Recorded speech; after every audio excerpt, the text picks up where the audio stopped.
Materia es todo aquello que tiene una masa, ocupa un lugar en el espacio, es decir, que ocupa un volumen. A lo largo de la historia, muchas personas se han dedicado a estudiar el comportamiento de las diferentes sustancias y cómo se transforman las unas en las otras.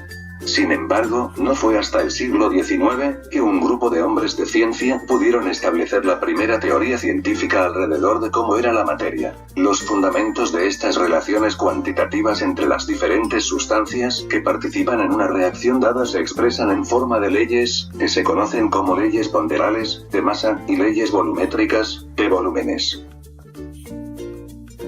Las leyes ponderales son un conjunto de leyes que tienen como objetivo el estudio de la masa de las sustancias que participan en una reacción química entre dos o más elementos químicos.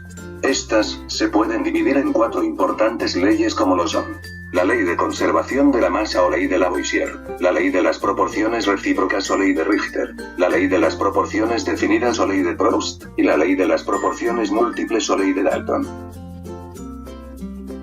Los experimentos de Lavoisier fueron de los primeros experimentos químicos realmente cuantitativos que se realizaron.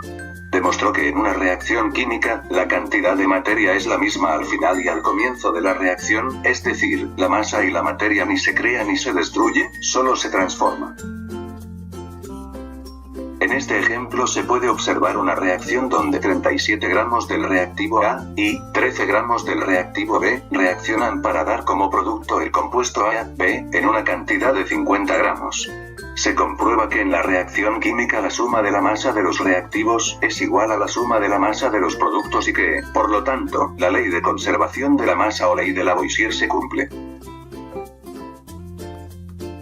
La ley de las proporciones recíprocas es también conocida como ley de las proporciones equivalentes o también ley de Richter-Wenzel, debido a que el químico Carl Friedrich Wenzel completó la ley enunciada por primera vez por Jeremias Benjamin Richter en 1792. El enunciado de la ley es el siguiente: las masas de dos elementos diferentes que se combinan con una misma cantidad de un tercer elemento, guardan la misma relación que las masas de aquellos elementos cuando se combinan entre sí. Una vez anunciada la ley, veamos un ejemplo.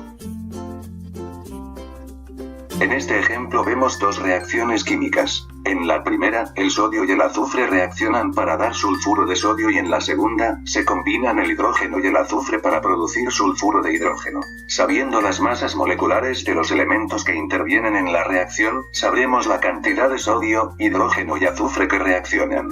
La relación entre las distintas cantidades de los diferentes elementos, es decir, la relación entre los 46 gramos de sodio y los 2 gramos de hidrógeno, combinados con una cantidad fija de otro elemento, que en este caso es el azufre, ya que tenemos la misma cantidad en ambas reacciones, es la misma relación con la que se combinan entre sí. Por lo tanto, se cumple la ley de Richter, ya que cuando se combinan entre sí el sodio y el hidrógeno, la relación entre ambas masas es la misma que cuando reaccionan ambos elementos por separado con una cantidad fija de azufre. La ley de Proust, también conocida como ley de las proporciones constantes o ley de las proporciones definidas, una de las leyes fundamentales de la química, fue enunciada para dar respuesta a la forma en la que se combinan dos o más elementos.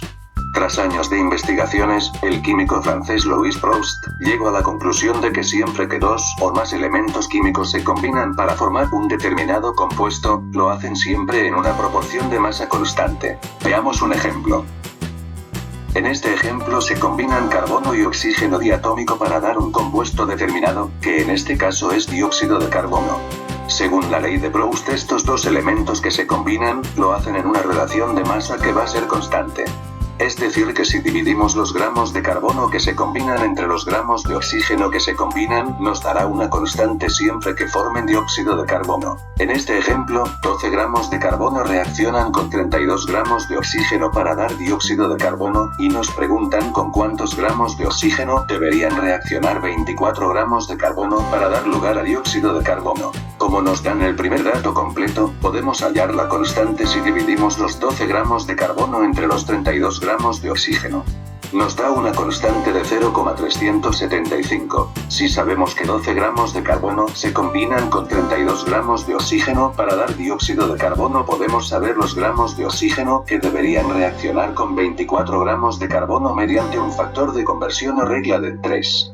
nos da que reaccionan 64 gramos de oxígeno. Si volvemos a calcular la constante, dividiendo los 24 gramos de carbono entre los 64 gramos de oxígeno, vemos que nos vuelve a dar 0,375, y, por lo tanto, se cumple la ley de Proust ya que la relación de masa se mantiene constante. La ley de Dalton o de las proporciones múltiples fue la última de las leyes ponderales en postularse. Dalton trabajó en un fenómeno del que Proust no se había percatado, y es el hecho de que existen algunos elementos que pueden relacionarse entre sí en distintas proporciones para formar distintos compuestos. Esta ley afirma que cuando dos elementos se combinan para dar más de un compuesto, una masa fija de uno de ellos se combina con masas variables de otro. Estas masas variables guardan entre sí una relación sencilla de números enteros. Veamos un ejemplo. Aquí vemos que el carbono y el oxígeno se combinan para dar más de un compuesto. En este caso monóxido de carbono en la primera reacción, y dióxido de carbono en la segunda reacción. Vemos que la masa constante la encontramos en el carbono ya que en los dos casos reaccionan 12 gramos de carbono con masas variables de oxígeno. Estas masas variables guardan entre sí una relación sencilla de números enteros. Para comprobarlo calculamos la relación dividiendo los gramos del elemento de masa variable entre el elemento de masa constante, es decir, en el primer caso dividimos los 16 gramos de oxígeno entre los 12 gramos de carbono y en el segundo caso dividimos los 32 gramos de oxígeno entre los 12 gramos de carbono. Vemos que se cumple la ley de las proporciones múltiples ya que nos da un 4/3 y 8/3 y por lo tanto están en una relación de números enteros sencillos. Las leyes ponderales que acabamos de demostrar sugirieron a Dalton un comportamiento determinado de la materia.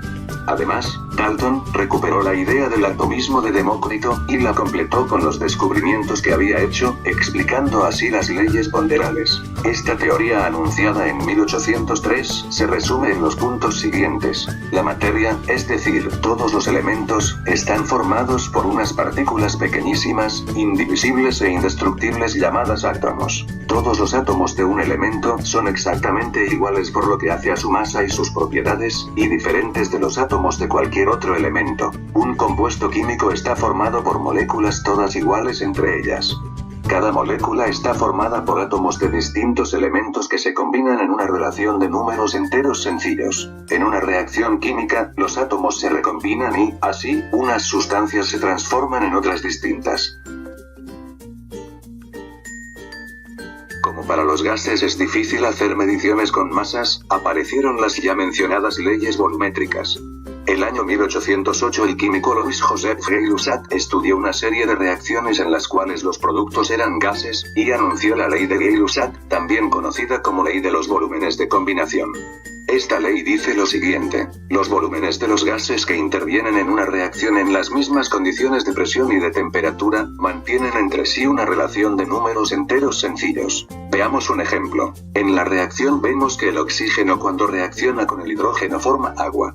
Según la ley de Gay-Lussac, como el oxígeno y el hidrógeno son gases, la relación entre los volúmenes de estas sustancias que intervienen en la reacción, medidos en las mismas condiciones de presión y temperatura, siempre tienen una relación de números enteros sencillos. Si nos fijamos, por cada unidad de volumen de oxígeno que reacciona con 2 unidades de volumen de hidrógeno, se obtienen 2 unidades de volumen de agua y que la relación con la que reaccionan el oxígeno y el hidrógeno para formar agua siempre es de 1 a 2.